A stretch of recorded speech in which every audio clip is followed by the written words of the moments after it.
గుంటూరులోని రైల్వే స్థలాలను రక్షించేందుకు అధికారులు రంగంలోకి దిగారు. మోతీలాల్ నగర్లో రైల్వే స్థలాల్లో ఉన్న ఇళ్లను జేసీబీలను కూల్చివేస్తున్నారు.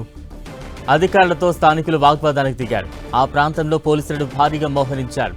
ఇళ్ల తొలగింపును అడ్డుకున్న సిపిఐ, వైసీపీ నేతలు పోలీసులు రైల్వే అధికారులతో వాగ్వాదానికి దిగారు.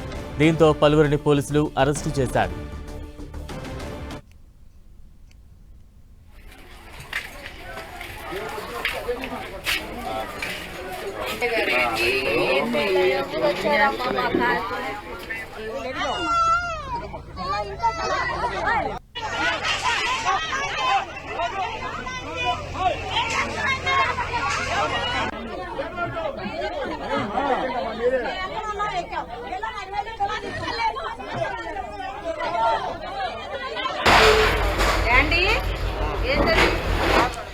గుంటూరు జిల్లాలో ఇళ్ల కూల్చివేత ఘటనపై మరింత అప్డేట్స్ అందించేందుకు మా ప్రతినిధి నాగరాజ్ సిద్ధంగా ఉన్నారు. నాగరాజ్, బలరాం ఈ రోజు ఉదయం నుంచి కూడా గుంటూరు ఉన్నటువంటి మోతీలాల్ నగర్ లో కూడా అక్కడ ఉన్నటువంటి అక్రమ నిర్మాణాలు ఏవైతే ఉన్నాయో ఆ స్థలాలు మొత్తం కూల్చివేత జరిగింది. దాదాపుగా 4 బుల్డోజర్లని పెట్టి కూడా ఉదయం నుంచి కూడా అక్కడ నుంచి కూడా కూల్చివేత ప్రారంభించారు. అయితే సిపిఎం పార్టీ వాళ్ళు మిగిలిన కొంతమంది అక్కడ చేరుకొని కూడా ఇల్లు కూల్చివేతను అడ్డుకునే ప్రయత్నం చేశారు. ఈ ప్రయత్నంలో కూడా సిపిఎం నాయకుల్ని అరెస్ట్ చేసి జైలుకి అయితే పంపించిన పరిస్థితి ఉంది. మరోవైపు దాదాపుగా 50 నుంచి 60 సంవత్సరాల నుంచి కూడా మేము ఇక్కడ ఉంటున్నాము, స్థానికంగా మేము నివసిస్తూ ఉన్నాము, మాకు పట్టాలు ఉన్నాయి, దాంతో పాటు కరెంటు అన్ని బిల్లులు కూడా మాకు అన్ని మొత్తం ఉన్నాయి, మాకు స్థానికంగా నివసిస్తూ ఉన్నాము. అయితే రైల్వే స్థలాలు ఆక్రమించుకున్నామని చెప్పేసి అధికారులు చెప్తున్నారు. అయితే మాకు ముందస్తుగా సమాచారం, ఎటువంటి సమాచారం లేదు, మాకు ప్రత్యామ్నాయం ఏమి చూపించకుండా కూడా మా మీదకి దౌర్జన్యంగా వచ్చి ఈ రోజు బుల్డోజర్లతో కూడా మొత్తం అంతా.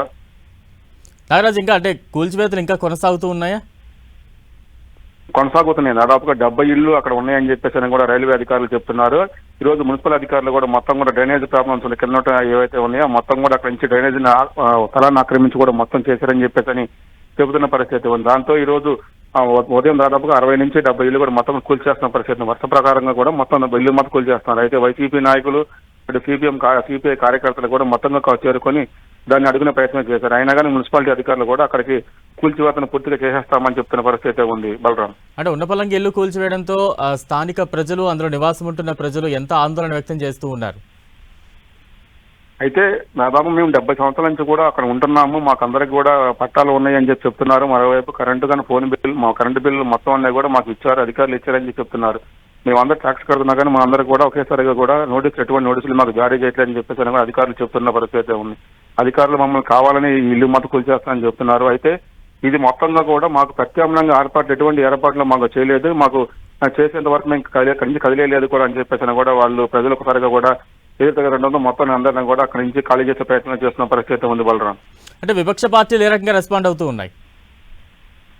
అయితే అంటే వీళ్ళని ఆ రైల్వే స్థలాల్లో కూడా ఆక్రమించుకున్నారని చెప్పేసి చెబుతున్న పరిస్థితుల్లో కూడా ప్రత్యామ్నాయంగా ఏర్పాట్లు చేయాలని, ఏర్పాట్లు చేయకుండా కూడా కావాలని చెప్పని కుటుంబ ప్రభుత్వంలో ఉన్న కొంతమంది పెద్దలు చెప్పిన సహకారంతో ఇటువంటి పరిస్థితులు చేస్తారని చెప్పేసి కూడా ప్రజలైతే ఆరోపిస్తున్న పరిస్థితి ఉంది. మరోవైపు ఇటు వైసీపీ అండ్ సిపిఐ పార్టీలు కూడా గత 2 రోజుల నుంచి కూడా అక్కడికి వచ్చి కూడా వాళ్ళందరినీ కూడా భరోసా ఇస్తున్న పరిస్థితి ఉంది. అయినా కానీ రైల్వే స్థలాల్లో ఆక్రమించుకున్నారు, అటువంటి పైగా ట్రైన్లు వెళ్లే పరిస్థితి లేకుండా పోయింది. గుంటూరు నగర అభివృద్ధిలో భాగంగానే ఇటువైపు డ్రైన్లను కూడా కింద ఆక్రమించుకొని చేశారని చెప్పేసి అధికారులు చెప్తున్నారు. దీనిలో భాగంగా మీకు కూల్చివేస్తున్నామని చెప్పని కూడా మున్సిపల్ అధికారులు చెబుతున్న పరిస్థితి ఉంది. దీనిలో భాగంగానే ఈ రోజు నుంచి ఉదయం నుంచి కూడా ఇల్లుని కూల్చివేత కార్యక్రమాలు చేపట్టారు. Balram, right, thank you Nagaraj.